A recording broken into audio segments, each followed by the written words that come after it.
अरे हई मुंह काहे फुलल बा?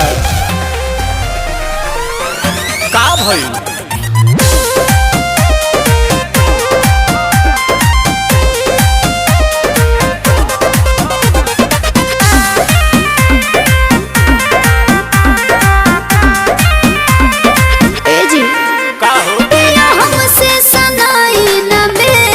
काहे ना सनाई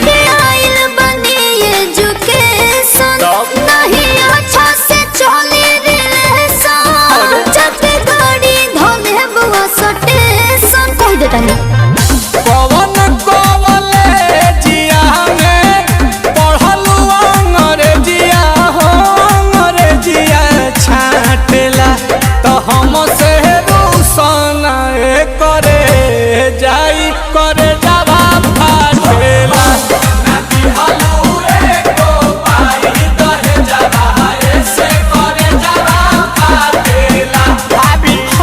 तरह के तुम ना देख लो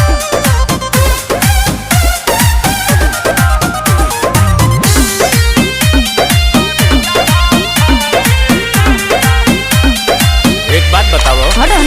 नाराज काहे होलू छने पछने बियाह जब कइलू अपने पसने मोती मराइल रहे अरे जहन पहिले जे जहती तहरा घर नहीं हती के चूल्ही पर खाना ना बनती राजा जी नहीं चौकी पर बेला नहीं लती राजा जी हम ही मिलल का बहानी से तिहे के धनिया बेरी बेरी डांटेला तो हम से रूसन करे जाई करे जावा फाटेला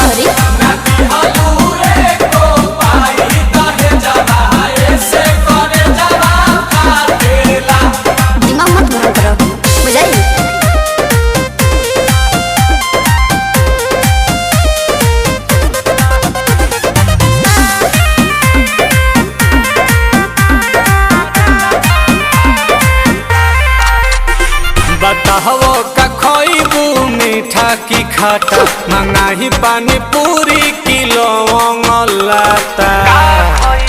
झिया जरदन सासु हो आसु प्रियंसु राते दही ना सही रहे जमल राजा जी ना बहाना घोटात नील कमल राजा जी मत पूछो दिहिला अंगूर तो भा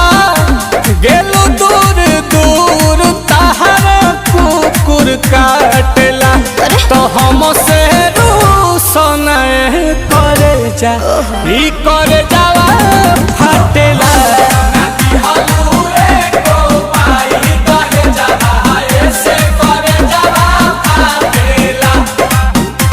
अरे शांत हो जाओ कन्या।